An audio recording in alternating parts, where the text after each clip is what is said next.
ಅದು ಮಾತುಕತೆ ಆಗಿತ್ತು 2 ವರ್ಷ ನೀವು 2 ವರ್ಷ ಡಿ ಕೆ ಶಿವಕುಮಾರ್ ಆಗ್ಬೇಕಂತ.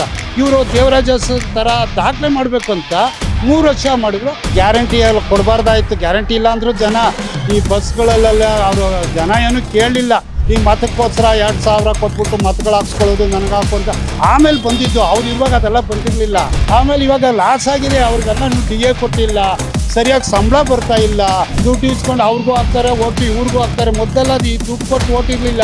ಮೊದಲಿದ್ರಲ್ಲ ಕೆಂಗಲ್ ಹನುಮಂತ ಅವ್ರು ಇರುವಾಗ, ವೀರೇಂದ್ರ ಪಾಟೀಲ್ ಇರುವಾಗ, ರಾಮಕೃಷ್ಣ ಹೆಗಡೆ ಅವರೆಲ್ಲ ಇರುವಾಗ ಈ ಥರ ಇರಲೇ ಇಲ್ಲ. ಅವರೆಲ್ಲ ಸಾಮಾನ್ಯವಾಗಿ ಮುಖ್ಯಮಂತ್ರಿಯಾಗಿ ಕಾರ್ಗಳಲ್ಲಿ ಹೋಗ್ತಾಯಿದ್ರು. ಆ ಥರ ಟ್ರಾಫಿಕ್ ಜಾಮ್ ಏನು ಆಗ್ತಿರಲಿಲ್ಲ. ಸಿದ್ದರಾಮಯ್ಯ ಅವರು ಹೋಗಿದ್ರು, ಇವ್ರು ತಪ್ಪಿಕೊಂಡ್ರು, ಇವ್ರಿಗೆ ಅವ್ರು ತಪ್ಪಿಕೊಂಡ್ರು. ಸರ್, ನಿನ್ನೆ ಅಷ್ಟೇ ಸಿಎಂ ಸಿದ್ದರಾಮಯ್ಯನವರು ರಾಜೀನಾಮೆ ಕೊಟ್ಟಿದ್ದಾರೆ. ಏನು ಹೇಳ್ತೀರಾ ಸರ್? ಅವರು ರಾಜೀನಾಮೆ ಕೊಟ್ಟು ಅವರು ದೇವರಾಜ್ ಅರಸರ ಥರ 8 ವರ್ಷ ದಾಖಲೆ ಮಾಡಬೇಕು ಅಂದ್ಬಿಟ್ಟು 2 ವರ್ಷ ಇದ್ದಿದ್ದು ಇದು 3 ವರ್ಷ ಮಾಡಿದ್ರು. 5 ವರ್ಷ ಆ ಸಂದರ್ಭದಲ್ಲಿ ಮಾಡಿದ್ರು ಕಳೆದ ಸಾರಿ. ಅದು 3 ವರ್ಷ ಆಯಿತು. ಒಟ್ಟು 8 ವರ್ಷ ದೇವರಾಜ್ ಅರಸ್ ಅವರು ಯಾವ ರೀತಿ ದಾಖಲೆ ಮಾಡಿದ್ರು ಆ ರೀತಿ ದಾಖಲೆ ಮಾಡ್ಬೇಕಂತ ಸಿದ್ದರಾಮಯ್ಯ ಅವರು ಮಾಡಿದ್ರು. ಅದೇ ರೀತಿ 8 ವರ್ಷ ಮಾಡಿದ್ರು. 3 ವರ್ಷ ಸಿದ್ದರಾಮಯ್ಯನವರ ಆಡಳಿತ ಹೆಂಗಿತ್ತು? ಆಡಳಿತ ಅಂದರೆ ನಿಜವಾಗ್ಲೂ ಈ ಗ್ಯಾರಂಟಿ ಎಲ್ಲ ಕೊಡಬಾರ್ದಾಯ್ತು. ಗ್ಯಾರಂಟಿ ಇಲ್ಲ ಅಂದರೂ ಜನ ಈ ಬಸ್ಗಳಲ್ಲೆಲ್ಲ ಅವರು ಜನ ಏನು ಕೇಳಲಿಲ್ಲ. ಗ್ಯಾರಂಟಿದು 2 ಲಕ್ಷ ಹಾಕಿ ಭಾಗ್ಯಲಕ್ಷ್ಮಿ ಅದೆಲ್ಲ ಅವ್ರೇನು ಕೇಳಲಿಲ್ಲ. ಕೇಳಿಲ್ಲ ಅಂದ್ರೆ ಜನಗಳು ಉಪಯೋಗಿಸ್ಕೊತಾ ಇದ್ದಾರಲ್ಲ ಸರ್, ಎಷ್ಟೋ ಜನಗಳಿಗೆ ಅದು ಅನುಕೂಲ ಆಗ್ತಾ ಇದೆ. ಮೊದಲೆಲ್ಲ ಆ ಥರ ಗ್ಯಾರಂಟಿನೇ ಇರಲಿಲ್ವಲ್ಲ. ಆಗಿನ ಸಂದೂರ ರಾಮಕೃಷ್ಣ ಹೆಗಡೆ ಇರುವಾಗ, ವೀರೇಂದ್ರ ಪಾಟೀಲ್ ಇರುವಾಗ, ಮತ್ತು ದೇವರಾಜ್ ಅರಸ್ ಇರುವಾಗ, JH ಪಟೇಲು, ರಾಮಕೃಷ್ಣ ಹೆಗಡೆ ಇರುವಾಗೆಲ್ಲ ಆ ಥರ ಎಲ್ಲ ಗ್ಯಾರಂಟಿನೇ ಇದು ಮಾಡಿರಲಿಲ್ಲ. ಜನ ಓಟ್ ಹಾಕೋರು ಹೋಗೋರು.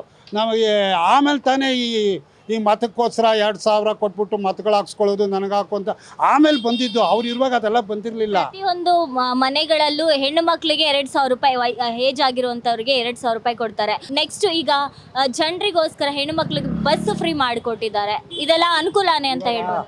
ಅವ್ರು ನಗರ ಸಾಗಿಯವ್ರಿಗೆ ಸಂಬಳ ಸರಿಯಾಗಿ ಬರ್ತಾ ಇಲ್ಲ ಮೇಡಮ್. ಯಾಕಂದರೆ ಎಲ್ಲ ಫ್ರೀ ಕೊಟ್ಬಿಟ್ಟು ಲಾಸು ಅಂತ ಹೇಳ್ತಾ ಇದ್ದಾರೆ. ಎಲ್ಲಿ ಇದು ಅವ್ರೇನು ಕೇಳಿಲ್ವಲ್ಲ. ಹೆಂಗಸರುಗಳು ಆಗಲಿ ಯಾರೇ ಆಗಲಿ ಇವರು ಗ್ಯಾರಂಟಿ ಯೋಜನೆಯಲ್ಲಿ ಆ ರೀತಿ ಹೇಳಿದ್ರು. ಆಮೇಲೆ ಇವಾಗ ಲಾಸ್ ಆಗಿದೆ. ಅವ್ರಿಗೆಲ್ಲ ಡಿ ಎ ಕೊಟ್ಟಿಲ್ಲ, ಸರಿಯಾಗಿ ಸಂಬಳ ಬರ್ತಾ ಇಲ್ಲ ಡ್ರೈವರ್ಗಳಿಗೆ ಮತ್ತು ಕಂಡಕ್ಟ್ರ್ಗಳಿಗೆ, ಪ್ರತಿಯೊಬ್ಬರಿಗೂ. ಅವ್ರೇನು ಗ್ಯಾರಂಟಿ ಕೇಳಿದ್ರಾ? ಯಾರೂ ಗ್ಯಾರಂಟಿ ಕೇಳಲಿಲ್ಲ. ಇವರು ಗ್ಯಾರಂಟಿ ಯೋಜನೆ ಈ ಥರ ಹೇಳಿದಂದ್ರು ಜನ ಯಾವುದಿದ್ರೂ ದುಡ್ಡು ಇಸ್ಕೊಂಡು ಅವ್ರಿಗೂ ಹಾಕ್ತಾರೆ ಓಟು, ಇವ್ರಿಗೂ ಹಾಕ್ತಾರೆ. ಮೊದಲೆಲ್ಲ ಈ ದುಡ್ಡು ಕೊಟ್ಟು ಓಟ್ ಇರಲಿಲ್ಲ. ಈಗ 5,000 ಕೊಡೋದು, 10,000 ಕೊಡೋದು, ಒಂದು ಓಟ್ಗೆ ಒಡವೆ ಕೊಡೋದು. ಅದು ಇತ್ತೀಚೆಗೆ ಆಯಿತು. ಕಳೆದ ಒಂದು 10-15 ವರ್ಷದಿಂದ ಆ ರೀತಿ ಆಯಿತು. ಮೊದಲಿದ್ರಲ್ಲ ಕೆಂಗಲ್ ಹನುಮಂತ ಅವ್ರು ಇರುವಾಗ, ವೀರೇಂದ್ರ ಪಾಟೀಲ್ ಇರುವಾಗ, ರಾಮಕೃಷ್ಣ ಹೆಗಡೆ ಅವರೆಲ್ಲ ಇರುವಾಗ ಈ ಥರ ಇರಲೇ ಇಲ್ಲ. ಓಟ್ ಹಾಕೋರು ಹೆಂಗೋ ಅವಾಗ ಗೆಲ್ಲಿರೋರು ಈ ರೀತಿ ಇರಲಿಲ್ಲ. ಅದು ಅಂಬಾಸಿಡರ್ ಕಾರಲ್ಲಿ ಬರೋರು. ಅವ್ರಿಗೆ ಹಿಂದೆಗಡೆ ಗನ್ಮ್ಯಾನ್ಗಳು ಅದೆಲ್ಲ ಇರಲೇ ಇಲ್ಲ. ಸಿಂಪಲಾಗಿ ಬರ್ತಾಯಿದ್ರು ಅಂಬಾಸಿಡರ್ ಕಾರಲ್ಲಿ. ರಾಮಕೃಷ್ಣ ಹೆಗಡೆ ಆಗಿರ್ಬೋದು, JS ಪಟೇಲ್ ಅವರಾಗಿರ್ಬೋದು, ವೀರೇಂದ್ರ ಪಾಟೀಲು ಅವರೆಲ್ಲ ಸಾಮಾನ್ಯವಾಗಿ ಮುಖ್ಯಮಂತ್ರಿಯಾಗಿ ಕಾರ್ಗಳಲ್ಲಿ ಹೋಗ್ತಾಯಿದ್ರು. ಆ ಥರ ಟ್ರಾಫಿಕ್ಕು ಜಾಮು ಏನೂ ಆಗ್ತಿರಲಿಲ್ಲ. ಆ ರೀತಿ ಮುಖ್ಯಮಂತ್ರಿಗಳು ಮೊದಲ ರೀತಿ ಮಾಡ್ತಿದ್ರಲ್ಲ ಆ ರೀತಿ ಬರಬೇಕಂತ ನಮ್ಮ ಆಸೆ ಮೇಡಮ್. ಮೊದಲು ಯಾವ ರೀತಿ ಇತ್ತು ಆ ರೀತಿ. Next CM ಯಾರಾಗಬೇಕು? CM ಇವಾಗ ಹೈಕಮಾಂಡಲ್ಲಿ ತೀರ್ಮಾನ ಆಗಿದೆ. ಅಲ್ಲಿ ಡಿ ಕೆ ಶಿವಕುಮಾರ್ ಕರೆಸಿ ಸಿದ್ದರಾಮಯ್ಯ ಅವರು ಹೋಗಿದ್ರು. ಇವ್ರು ತಪ್ಪಿಕೊಂಡ್ರು, ಇವ್ರಿಗೆ ಅವ್ರು ತಪ್ಪಿಕೊಂಡ್ಬಿಟ್ಟು ಇವರೇ ನಡೆಸಲಿ ಅಂತ ಅಲ್ಲಿ ಹೈಕಮಾಂಡಲ್ಲಿ ತೀರ್ಮಾನ ಆಗೋಗ್ಬಿಟ್ಟಿದೆ. ಡಿ ಕೆ ಶಿವಕುಮಾರ್ ಅದು ಇನ್ನೇನು ಪ್ರಮಾಣ ವಚನ ನಾಳೆನೋ ಸೋಮವಾರನೋ ಮಾಡ್ಬೋದು ಮೇಡಮ್. ಡಿ ಕೆ ಶಿವಕುಮಾರೇ ಆಗ್ಬೋದು. ಯಾಕೆ ಗೊತ್ತಾ, ಅವ್ರು ಹೈಕಮಾಂಡ್ ಇದೆ. ಅವರು ಸತತವಾಗಿ ಅವರು ಮುಖ್ಯಮಂತ್ರಿ ಆಗಬೇಕಂತ ಹೋದ್ಸಲಿನೇ ಆಗಬೇಕಾಯ್ತು. ಅದು ಮಾತುಕತೆ ಆಗಿತ್ತು. 2 ವರ್ಷ ನೀವು 2 ವರ್ಷ ಡಿ ಕೆ ಶಿವಕುಮಾರ್ ಆಗಬೇಕಂತ. ಇವರು ದೇವರಾಜ ಥರ ದಾಖಲೆ ಮಾಡಬೇಕು ಅಂತ 3 ವರ್ಷ ಮಾಡಿದ್ರು. ಇವಾಗ ಸಿದ್ದರಾಮಯ್ಯ ಅವರು ಬಿಟ್ಕೊಟ್ಟಿದ್ದಾರೆ, ನಗುತ್ತಾ ಬಿಟ್ಕೊಟ್ಟಿದ್ದಾರೆ. ಅವರು ದುಃಖದಿಂದ ಡಿ ಕೆ ಶಿವಕುಮಾರ್ ಸಿದ್ದರಾಮಯ್ಯ ಅವರ ತಬ್ಕೊಂಡು ಒಳ್ಳೆಯದಾಗಲಿ ಅಂತ ಹೇಳಿದ್ದಾರೆ. ನಮಗೇನೋ ಡಿ ಕೆ ಶಿವಕುಮಾರ್ ಆಗ್ತಾರೆ ಮುಖ್ಯಮಂತ್ರಿಯಾಗಿ, ಒಳ್ಳೆ ಕೆಲಸಗಳನ್ನು ಮಾಡಲಿ, ಮುಂದೆ ಒಳ್ಳೆ ಕೆಲಸಗಳನ್ನು ಮಾಡಲಿ, ಜನಗಳ ಅಭಿವೃದ್ಧಿ ಮಾಡಲಿ. ಇವಾಗ ದೊಡ್ಡ ಸಿಟಿ ಆಗ್ಬಿಟ್ಟಿದೆ ಬೆಂಗಳೂರು. ಹೊರ ರಾಜ್ಯದಿಂದ ಬಂದು ತುಳುಕ್ತಾ ಇದ್ದಾರೆ. ವಲಸೆಗಳು ಬರ್ತಾನೆ ಇದ್ದಾರೆ. ಅದು ತಡೆಗಟ್ಟಬೇಕು. ಕನ್ನಡಿಗರಿಗೆ ಉದ್ಯೋಗ ಸಿಗಬೇಕು. ಕನ್ನಡ ಹೋರಾಟಗಾರರ ಕೇಸ್ಗಳನ್ನು ವಾಪಸ್ ತಗೋಬೇಕು. 100 ಕೇಸ್ಗಳಿದೆ ಕರ್ನಾಟಕ ರಕ್ಷಣಾ ವೇದಿಕೆ ಮತ್ತು ಈ ಥರ ಕನ್ನಡ ಹೋರಾಟಗಾರರದು. DK ಶಿವಕುಮಾರ್ ಬಂದರೆ ಅವ್ರು ಎಲ್ಲ ನಡೆಯುತ್ತೆ ಸರ್ ಡಿ ಕೆ ಶಿವಕುಮಾರ್ ಅವ್ರು ಬಂದ್ರೆ ಆಡಳಿತಕ್ಕೆ? ಏನೋ ಮುಂದೆ ನೋಡ್ಬೋದು ಮುಖ್ಯಮಂತ್ರಿ ನಾವು ಏನು ಮಾಡ್ತಾರೋ ಅಭಿವೃದ್ಧಿ ಮಾಡಬೇಕು, ದೊಡ್ಡ ಇದಾಗಬೇಕು, ಬೆಂಗಳೂರು ಮಹಾನಗರ ದೊಡ್ಡ ಸಿಟಿ ಆಗಬೇಕು. ಇನ್ನೂ ಅವ್ರ ಆಸೆಗಳು SM ಕೃಷ್ಣ ಯಾವ ರೀತಿ ಮಾಡಿದ್ರು ಆ ರೀತಿ ಒಂದು ಆಸೆಯನ್ನು ಇಟ್ಕೊಂಡಿದ್ದಾರೆ ಅವರು. ಆ ರೀತಿ ಆಗಬೇಕು, ಅವರೇ CM ಆಗಬೇಕು ಅಂತ ತೀರ್ಮಾನ ಆಗಿದೆ. ಸದ್ಯದಲ್ಲೇ ಗೊತ್ತಾಗುತ್ತೆ ಮೇಡಮ್.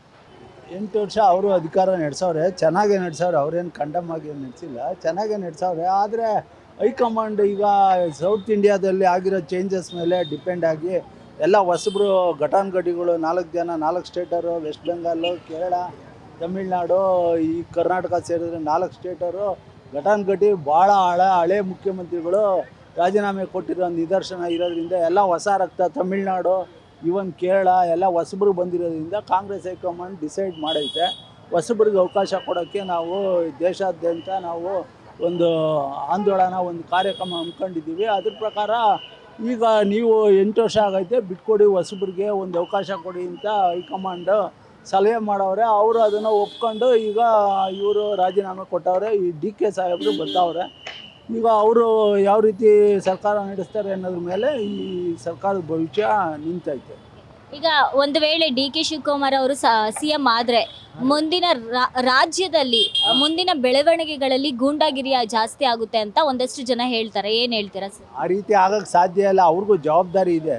ಆ ರೀತಿ ನಾವು ಇವಾಗಲೇ ಆ ರೀತಿ ಅದನ್ನು ಎಕ್ಸ್ಪೆಕ್ಟ್ ಮಾಡೋದು ತಪ್ಪಾಗುತ್ತೆ. ಆ ರೀತಿ ಆಗೋಕ್ಕೆ ಚಾನ್ಸೇ ಇಲ್ಲ. ಅದು ಏನು ಅವ್ರು ಮೊದಲಿಂದನೂ ಆ ರೀತಿ ಏನು ಛಾಯೆ ಅಥವಾ ಈ ಬ್ಯಾಕ್ಗ್ರೌಂಡ್ ಏನು ಇಲ್ದಿರೋದ್ರಿಂದ ಅದು ಸುಮ್ಮನೆ ಊಹಾಪೋಹಕ್ಕೆ ಸಂಬಂಧಪಟ್ಟಿದ್ದು ಅನಿಸುತ್ತೆ. ಅವ್ರಿಗೂ ಜವಾಬ್ದಾರಿ ಬರುತ್ತಲ್ಲ ಒಂದು ರಾಜ್ಯದ ಮುಖ್ಯಮಂತ್ರಿ ಅಂದರೆ. ಆವಾಗ ಅವರು ಮುಖ್ಯಮಂತ್ರಿ ಆಗಿರೋರು ಇವೆಲ್ಲ ಮಾಡೋಕ್ಕೆ ಯಾರೂ ಇಷ್ಟಪಡಲ್ಲ. ಅವರು ಮಾಡೋದು ಇಲ್ಲ ಅಂತ ನನ್ನ ಭಾವನೆ.